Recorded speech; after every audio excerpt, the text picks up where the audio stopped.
Folks, I'm happy to have been able to forgive these loans because when we realize and relieve Americans of their student debt, they're free to chase their dreams. Wait, what? What student loans did he just forgive? I'm glad you asked. The Education Department just announced today that they forgave $1.2 billion for 153,000 federal student loan borrowers. So 153,000 of you may have an email in your inbox right now saying, congratulations, your federal student loans have disappeared. But this is not some new program that just came out of the blue. This forgiveness came as a result of that SAVE income-driven repayment program the president announced last year, and I've been telling you about in several videos.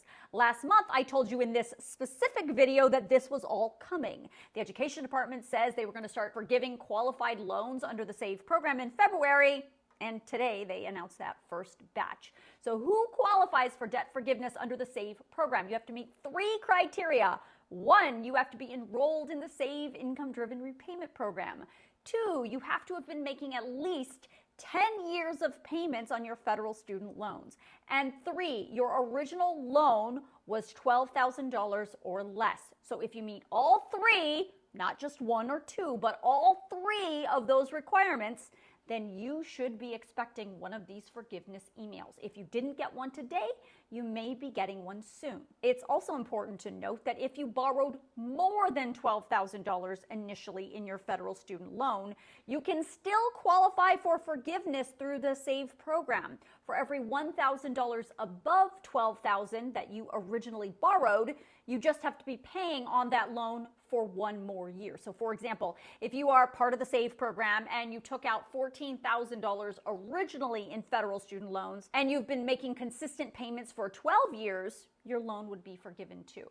The Education Department says you do not need to apply for this. If you qualify under the SAVE program, the forgiveness happens automatically. And if you haven't qualified yet, if you keep paying on your loan, the Department of Education will keep identifying new borrowers who eventually become eligible for forgiveness. And starting next week, the Department of Education is also going to start emailing borrowers who can become eligible for this forgiveness if they switch from their current loan repayment program into the SAVE income-driven repayment program.